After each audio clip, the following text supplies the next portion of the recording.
Assalamualaikum warahmatullahi wabarakatuh. Ketemu lagi bareng Jang Wahab dan juga Kak Yusizal ya. Ya, dalam hal ini ada Bapak Molimone kita ajak untuk bergabung dengan membahas masalah tradisi dan adat istiadat Karyagung Kabupaten Ogan Komering Ilir. Yo, apa kabarnya Kak Yusizal? Alhamdulillah sehat. Sehat, syukurlah ya. Iya. Sehat itu paling utama. Paling utama ya. Jadi kalau kita sehat, segala langkah itu lebih leluasa ya. Baik, kalau itu ada Bapak Molimone, sebelum kita lanjutkan obrolan kita kali ini, jangan lupa ada Bapak Molimone, diklik di tombol subscribe kita dan share ke yang lainnya ada Bapak Molimone supaya YouTube Karyagung Radio ini bisa berkembang dan terus mengupload video-video yang unik lainnya. Yo ada Bapak Molimone, jangan lupa. Ya pun.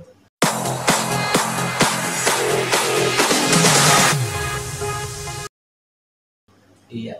Di sini Jang Wahab nanya dengan Pak Yusizal selaku budayawan Kabupaten Ogan Komering Ilir.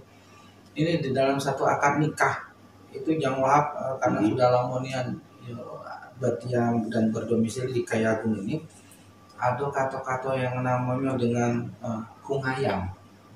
Tapi kungayan itu juga ada yang mirip-mirip kata-katanya. Apa perbedaan yang membuat dia berbeda itu dalam segi apanya itu Pak Yusizal? Masalah ada kata ungayan, ada kata kungayan. Nah itu. Nah, jadi antara dua itu apalah yang membuat perbedaan itu? Ya. Kungayan. Benar? Ungayan. Ungayan. Nah sama-sama kan? Iya. Iya. Begini Wahab ya. Iya.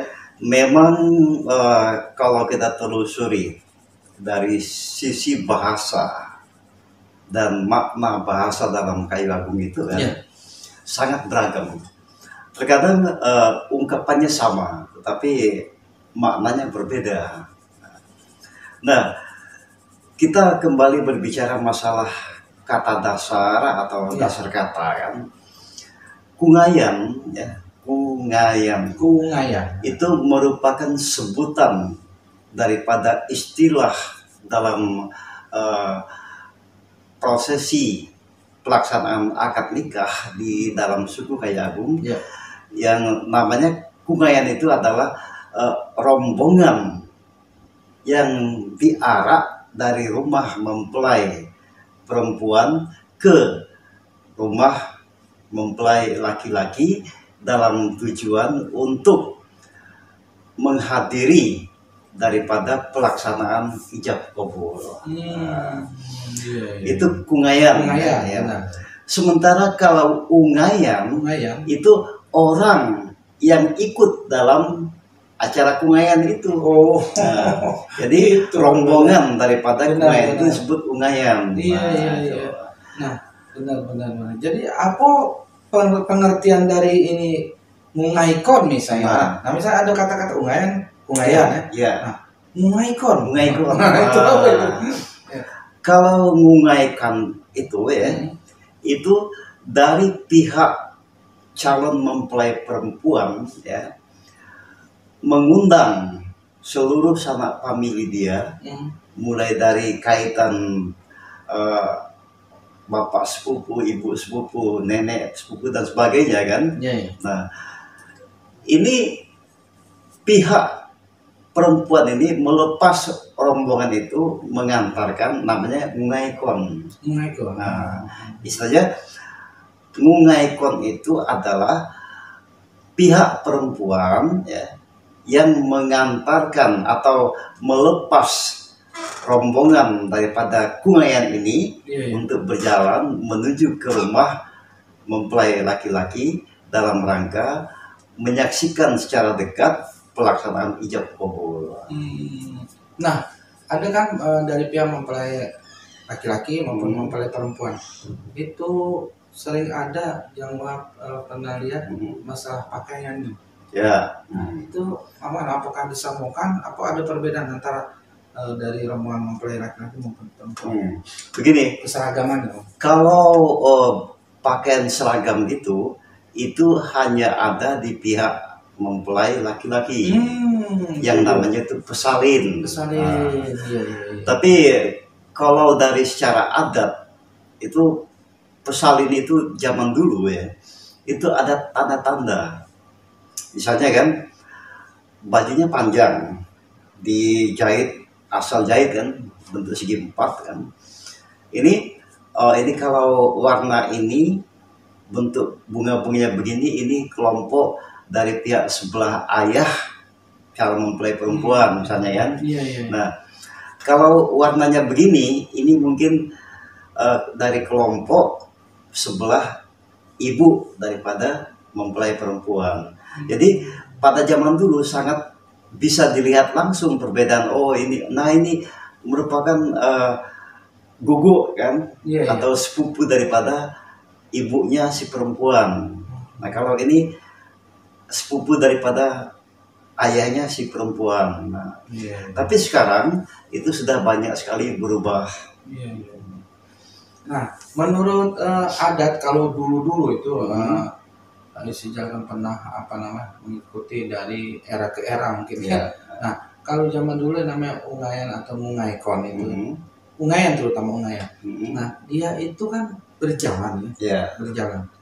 Itu kalau memang zaman dulu itu memang berjalan walaupun jarak tempuhnya jauh tetap berjalan, ataukah mungkin dibantu dengan alat transportasi begitu sudah dekat diturunkan nanti berjalan sesuai dengan jarak tempuh yang sedikit itu gimana? Nah, menurut adat di awal kalau dari zaman dulu awalnya sejauh apapun jarak tempuh tetap dilaksanakan secara berjalan kaki. Itu dia Bapak. Itu kelebihan daripada pengorbanan, perasaan dan ya katakanlah kesiapan daripada si peserta ungayan. Benar. Jadi pada masa-masa itu tidak ada langsung berbeda. Oh ini orang yang punya ini tidak.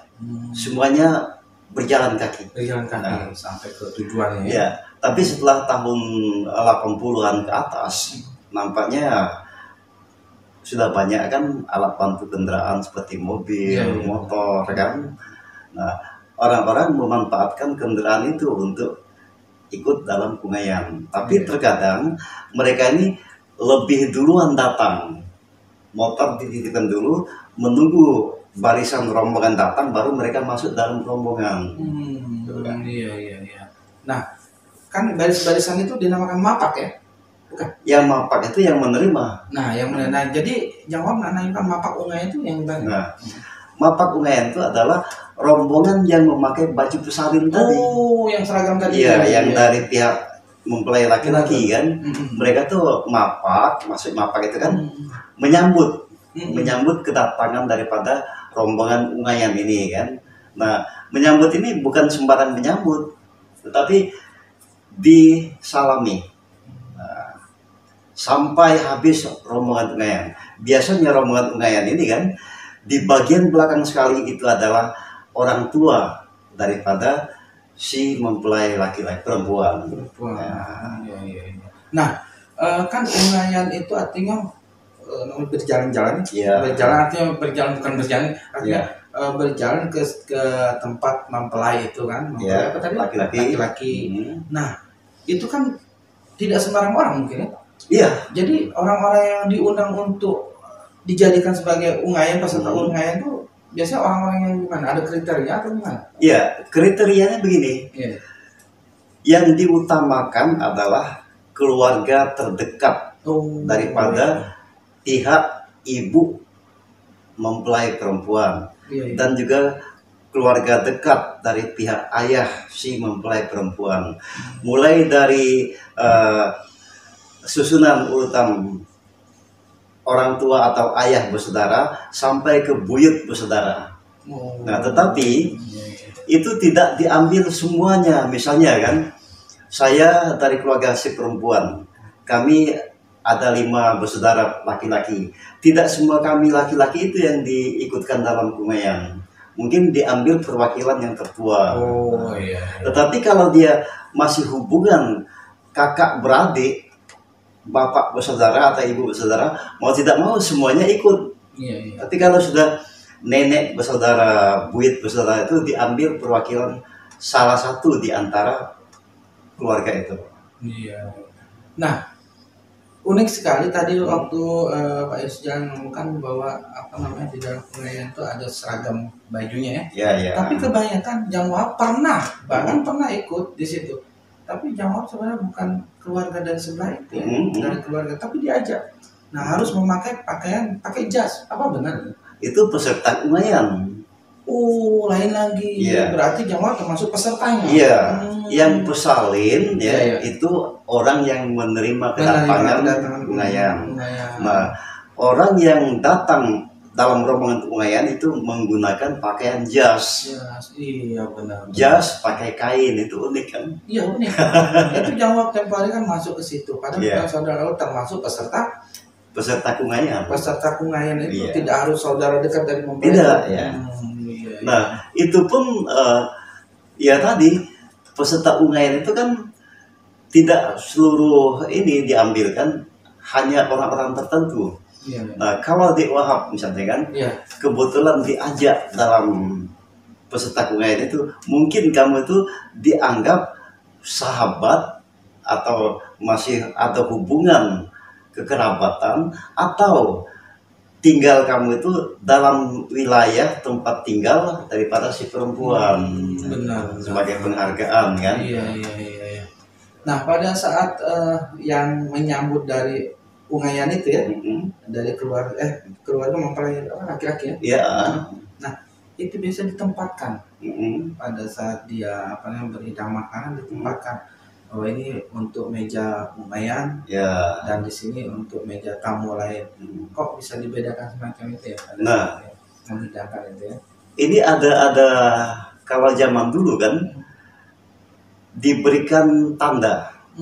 Tanda. Iya. Ada yang masuk ke rumah tempat ijab kabul. Nah, ya. itu benar. Ada yang di luar rumah. Kalau zaman dulu kan rumah panggung kebanyakan kan. Nah, jadi ada yang naik, ada yang di halaman.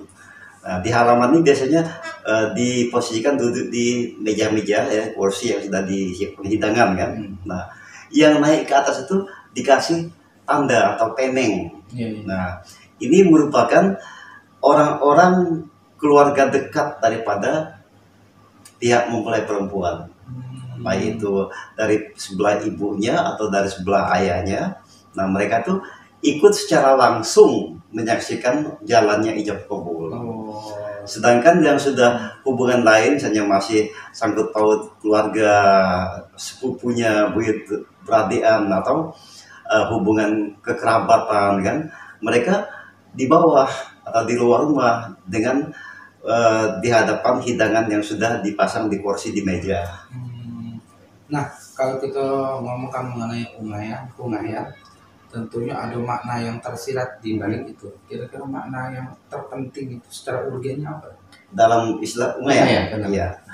Nah, makna yang tersirat dalam kata Umayyan atau Umayyakon ini kan, ini merupakan ya lambang kekompakan keluarga di dalam ikut berbahagia menyaksikan secara langsung pernikahan atas sepupunya.